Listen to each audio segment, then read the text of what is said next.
Good evening, folks. This is Dr. Cannon from Japan. Konnichiwa. I hope everyone is doing well. I just wanted to start this presentation by saying welcome to the class. I know I did a welcome video and I listened to it and I felt like my energy was really low, and it was because it was really early in the morning when I recorded it, so please excuse me. Just a couple things I want to mention. I'm going to have a lot of videos to record, so please excuse me. This one is going to be longer than my 15-minute allotted deadline. If you sign in and join Screencast-O-Matic, you can actually record videos that are longer than 15 minutes. I don't necessarily require that of you, and I unfortunately am going to have to go past 15 minutes for some of these videos, so please excuse me. Also, people ask me oftentimes if they can have the PowerPoints that I do. I have a ton of PowerPoints. I'm actually trying to adapt them to fit this format, this online format. I don't give out my PowerPoints, and let me explain why. Oftentimes, the people that ask me for my PowerPoints are people who attend class and don't really believe in taking notes. They prefer to get the PowerPoints and think that they can use the PowerPoints to pass the class, essentially. That is not a good practice, and we are all adults and we're all graduate students, and we've all worked our way through 4 years of undergraduate education to get to where we are. So I think at this point in time, most of us know how to take good notes, so we don't need to necessarily have my PowerPoints. What I do offer on occasion, and typically it's towards the end of the class, are summaries of concepts that we may have talked about in class. So I probably will post some of those in our forum, but I do not give out the PowerPoints. So I'm going to move on to the next slide, which talks about the theoretical or the conceptual basis of this class. You might hear little girl, my neighbor's daughter, singing in the background. Please excuse me. It sounds cute, but if you hear it, it is my neighbor's daughter singing a little bit. Conceptual basis of the course. Now, I've taken this from a book that I've used for this class, which is called Readings for Diversity and Social Justice.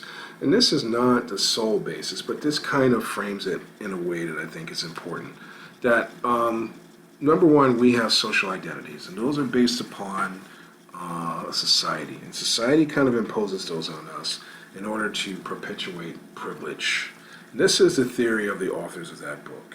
I don't think the social identities are solely created to impose privilege or to oppress people, but there is some degree of that going on. The second concept here is that as I mentioned, social identities are socially constructed, meaning that they're constructed by rules established by society. And I do believe that is true. And that these aren't necessarily, the social identities that are constructed by society aren't necessarily the true identities of any individual or group. The third concept is that in order to explain the way that prejudice and privilege and disadvantage works, we have to have a theory, a theory of oppression, as mentioned in this third bullet. But in addition to having a theory of oppression, we also have to have theories that talk about empowerment. And that's where we get into the concept of social justice, in particular best practices within organizations. And these are things that we're going to talk about later on in the course. Now, this is just a little graphic that I put together.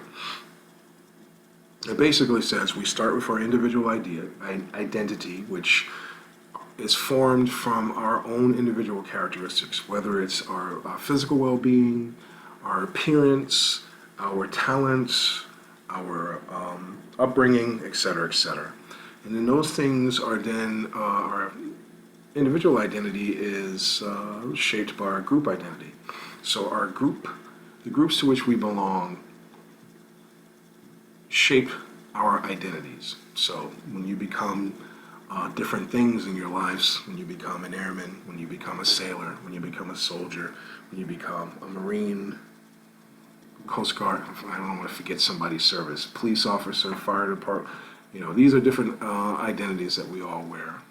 Catholic, etc. We'll get into social identity later on. The groups to which we belong determine our access to resources. So it's not just about race, it's not just about religion, it's also about you've earned a bachelor's degree. That's a new group. You have elevated yourself beyond a group of high school graduates. You have become a more exclusive group and you have more earning power, so you have more access to resources, et cetera, et cetera. You achieve certain ranks in the military, you achieve certain ranks in the GS system. Those all come with different privileges and access to resources. But also the groups of race and gender and all these things do factor in the control of and access to resources. Social justice, the next block, are the steps and the practices put in place to help create some sense of balance. So when we see that there is an injustice occurring, social justice practices are undertaken to correct that injustice. Hopefully, what we want to lead to, which is the next block, is diversity. If we have an imbalance of diversity in an environment should develop some social justice practices that will try to correct that. If we work in, if there is let's say, New York City Fire Department that was only white Anglo-Saxon males 150 years ago, and it's been that way for decades, someone puts in social justice practices to try to correct that. That leads to diversity. And diversity should lead to egalitarian ideals, which is the absolute equality of all individuals. So that's kind of where this course is going. We're going to look at group identity, we're going to look at access to resources, we're going to look at social justice practices and egalitarian ideals, all with the intent of achieving diversity and leading to egalitarian ideas, of course. And we're going to examine some situations, specific situations that affected organizations, whether it's governments, or whether it's private organizations, or whether it's businesses. And we're going to look at some of the practices that were put in place to try to correct some of these things. Now, social identity talks about the fact that, and I'm not going to get into reading this because this is take 2, and I realize I spent a lot of time on these things, but you can pause this and read through this, or you could actually go to the OU library and download some of these studies from these researchers. But basically, social identity talks about the fact that we're not just one person, but we're composed of multiple selves, which are the result of our belonging to different groups. Okay, so we internalize our group membership. And on the next slide, we talk about, there's basically 3 concepts associated with that. We identify with a group, with an in-group, and we internalize the membership in that group, and that contributes to our self-concept. And then we compare ourselves between groups to see if we're better or worse off, and see if there's anything that we need to remedy that, or to see if our status is safe. And then the perceived relevance of the comparison group, which itself will be shaped by the relative and absolute status of the in-group. Basically, I don't really like that sentence, but the bottom line is that we do a in-group comparison, we do a between-group comparison, and basically we're looking at seeing where we stand in terms of access to resources. That's the bottom line. And by resources, I don't just mean like money. I mean jobs, opportunity, levels of happiness, all these things that contribute to our well-being. So the bottom line is we derive a sense of self from the identity from the groups to which we belong. We reaffirm our sense of identity by comparing ourselves to other groups. Now, we do that by, I use this as an example, bonding with other expats. Well, we compare ourselves with other groups to see where we stand, or to see if they are compatible. So if we go into a bar in Germany and everyone speaks German, we're comparing ourselves to the group of Germans, and we may feel alienated. But if we hear someone speaking English or talking about the New York Yankees, we feel kinship to that person. And so by comparison, we identify ourselves, we internalize, we focus on our internal identification, meaning, wow, I'm an American, I don't speak German. And then when we find someone with which we can bond, we basically form a kinship with that person. And you guys probably have some social science background, and you're probably aware of the brown eye, blue eye experiment. So if you aren't, I highly encourage you to Google that, because it's really interesting in terms of the way people behave. Now, Adams and her group talked about social categories. I call them groups, and there are hierarchies in those groups.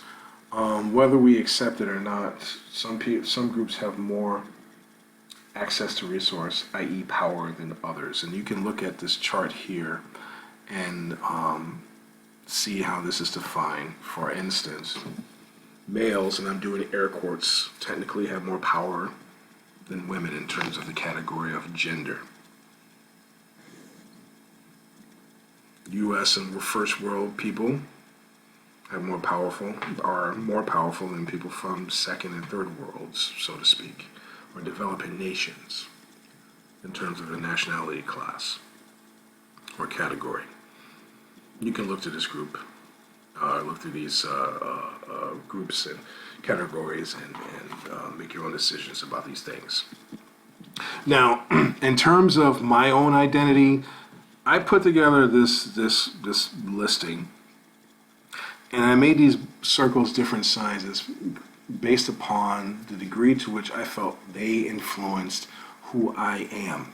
And when I say that, I don't say that based upon my own internal categorizations or representations of that group. I say that also based upon the degree to which society decides who I am. So I made African American the largest. Now, I probably should have made American the largest, but maybe at the time when I made this diagram, I was feeling that African American might be the more influential, not only based upon my own perception, but based upon the way society looks at me. I would like American to be the largest, and I think it actually is. Male is pretty large, veteran is pretty large, left-leaning centrist is pretty large. I don't consider myself a liberal by any means, but I'm probably left-leaning, et cetera, et cetera. These circles interact with each other, and they can change in terms of size of influence and importance, but they don't like form like soap bubbles. They kind of like are layered on top of each other. And basically, the intersection of all these different groups forms the core of my core identity. Now, groups have their own culture. So cultures are, your history, your myths, your rules and regulations, your rituals, etc. And groups have their own behavioral expectations. So every group that we list in our personal identification of who we are comes with a list of behaviors that are acceptable or not acceptable. We also have rules for membership. We have in-group expectations, meaning that the group decides what is the norm, and there's also out-group expectations. So we impose our own thoughts on how groups are supposed to behave. So males may, the group male may have ideas about what the group female, is supposed to do, or how they're supposed to behave. Degrees of access to resources, perks of membership. You join the club, you have perks of membership. Means through which membership is granted. Now, some are basically you're born with it. You're born with a penis, you are probably likely to be admitted into the group called gender. And if you are born with a dark pigment like myself, you're likely to be admitted to the group of African American. But also, because there are rules and expectations imposed upon a group by the greater society, you may not have a choice. You may not, one may identify oneself with one type of group, but society may decide that you belong to a different group. So, my children are German, 100%.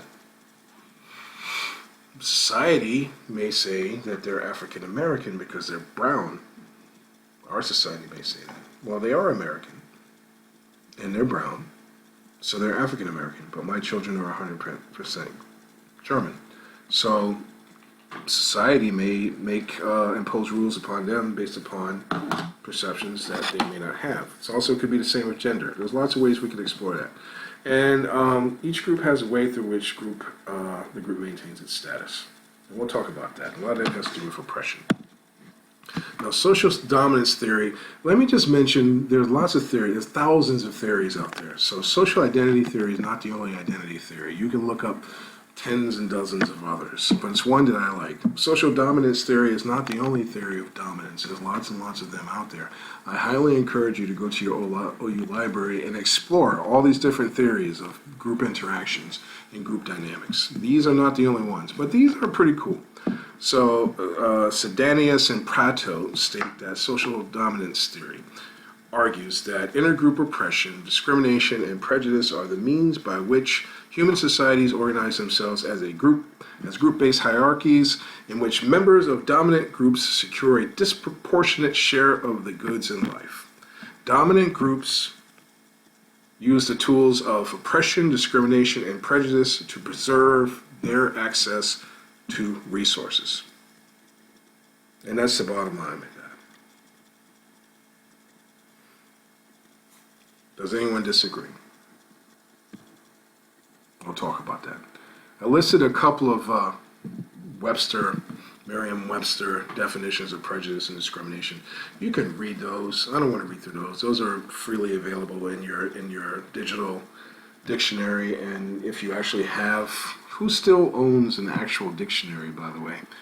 A hard copy dictionary. I'm interested in knowing about that. Now, Bloomer, this is something that I referenced. I used a theory for my dissertation called group threat theory that was developed by Lincoln Killian. He based that on Bloomer's conception of group prejudice.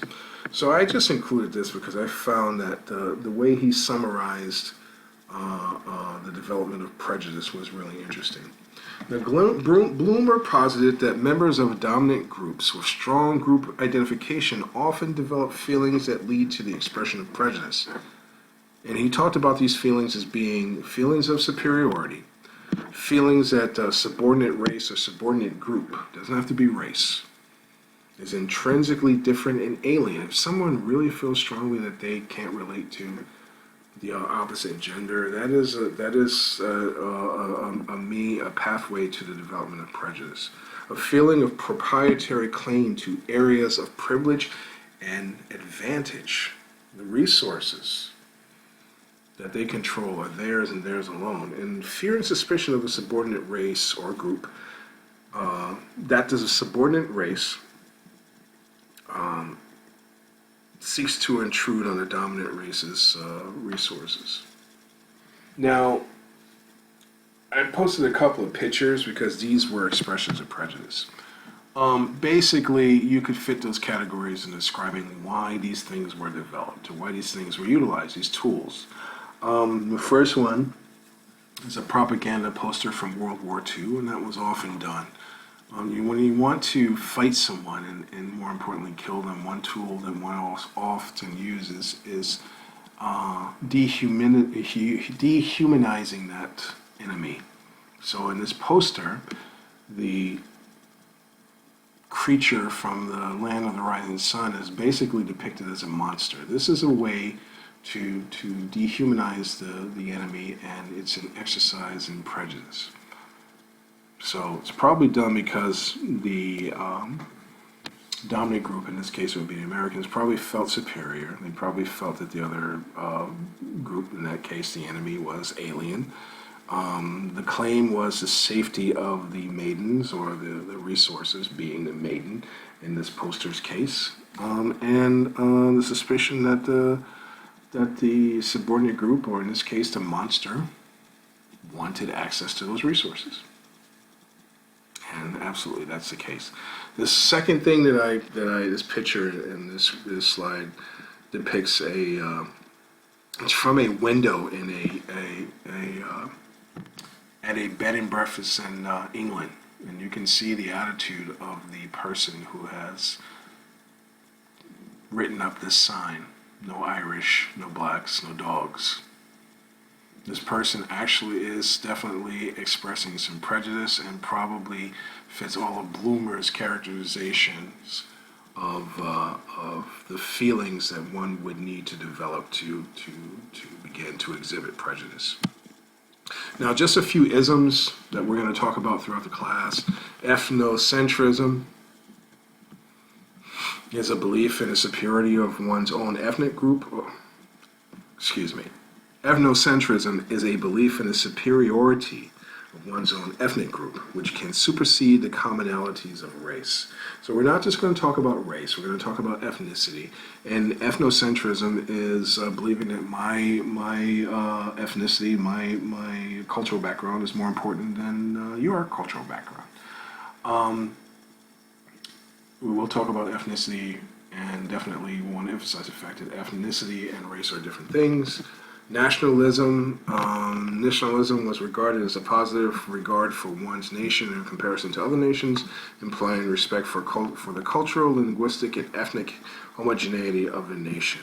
Now, that's a nice way to say that I think my nation is better than yours, but nationalism also comes with a political a slant, which implies that not only is my nation better, but I don't want any people from other nations coming to my nations, and I don't want to do business with people from other nations. So a nationalistic stance is usually very anti-immigrant, anti-trade, anti-sharing of resources with people from other nations. It's oftentimes associated with right-wing philosophies.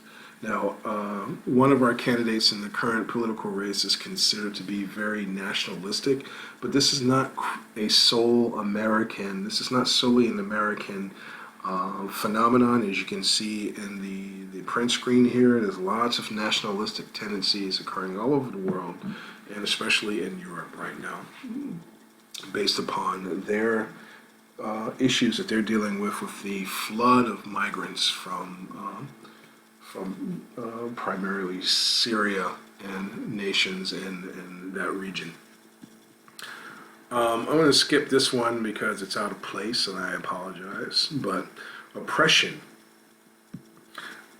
this definition is wordy, but basically it's an interlocking, multi-leveled system that consolidates social power to the benefit of members of privileged groups and is maintained and operationalized on three dimensions: within a contextual dimension, a conscious, unconscious dimension, and an applied dimension.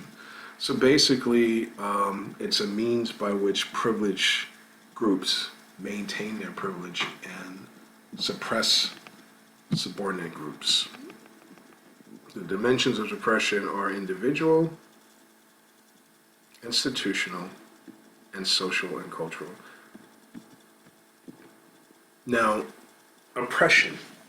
Adams and the other researchers talk about the manner in which oppression is applied. Oppression is applied through exploitation, which is the transfer of benefits of labor from an oppressed group to a dominant group. So we can think of examples of exploitation: child labor, slave labor, indentured labor, etc., etc. Marginalization is the removal of status from a group. So you can marginalize a group by basically making them invisible. You think about the treatment of the Aboriginals in Australia and the natives in the United States. Powerlessness is another form of oppression that goes beyond marginalization, which is the absolute removal of power from a group. Again, we can talk about the treatment of different groups throughout the world. And cultural imperialism, which it's a really important one because it happens so much throughout our history. This is the imposition of dominant group culture on oppressed groups, and all oppressed groups experience cultural imperialism. Basically, that's when the dominant group forces subordinate groups to accept their culture as being the best. And one way to do that is to marginalize a subordinate group and to imply or insist that their culture is insignificant and not accepted. And then, of course, there's violence. Now, these are different ways in which oppression can be operationalized, and you can pause this video and look through these. Hegemony is a predominant influence or authority over others, but in particular, the second definition is more important. It's the social, cultural, ideological, or economic influence exerted by a dominant group. Hegemony. And we'll discuss these concepts in greater detail later on. And cultural hegemony is the spontaneous consent given by the great masses of the population to the general direction imposed on social life by the dominant fundamental groups. The consent is historically caused by the prestige and consequent confidence which the dominant group enjoys because of its position and function in the world. So basically, cultural hegemony is, think about the influence of the American ideal on the world. People accept that as being a ideal way of life because of its cultural influence. Hegemony doesn't have to be a bad thing. Cultural hegemony is not necessarily a bad thing. It can be a good thing. Social mobility. Now, that's important because one thing that we want to emphasize is that we talk about dominant groups suppressing or oppressing subordinate groups. But social mobility talks about the fact that it is possible for people to move from one group status to another. Now, the classic example of this is what we call white people, which, historically had been basically white Anglo-Saxon Protestants, being primarily from the UK. Other people with similar pigment were not necessarily part of that group. We're talking about the Irish that we mentioned earlier. We're talking about the Mediterranean people. We're talking about people of Jewish heritage. But by virtue of history and assimilation and other things that we're going to discuss later on, the group of what was considered, and I use air quotes here, white people has expanded to include those people from the Mediterranean. So now you're now you're Greeks, you're Spaniards, you're Portuguese. You're included in a group of white people. You're Irish, you're people of Jewish heritage. There's other ways that you can obtain membership through your work, through your talent, through your acquisition of bachelor's degrees. You obtain membership into the people that have bachelor's degrees. As you work on your master's degrees, you obtain membership into that group, and it comes with different status and privilege, et cetera, et cetera. Social mobility. So, these are some of the concepts that we talked about in this first video. And again, this one's presented to you as a way to just kind of frame this class. And very quickly, I just want to mention that basically what we're trying to talk about here is the fact that our social identities, our group identities, create who we are. And certain groups have power, and certain groups oppress other groups. And some of the tools that they use are prejudice and discrimination. But also, we're going to get into ways through which this oppression can be countered. Oppression is really about protecting resources and having access to resources. And social justice is really about trying to find ways to give everyone equal access to resources, whether it's resources in terms of money, resources in terms of education, resources in terms of opportunity, resources in terms of representation for your nation. We're really looking to achieve a state of diversity. And again, we're going to be looking at the ways organizations address these issues. We're going to be looking at best practices, and hopefully we're going to talk about everyone's experiences with these different things. So, on that note, I'm going to go past this slide. Here's another printout or display of the schedule. In the second week, we're going to get into social justice social justice and egalitarianism. and we're going to look at Unit 1 and read about if we're in moral decline. So here are some references. I thank you for listening. Dr. Cannon, I'll talk to you later.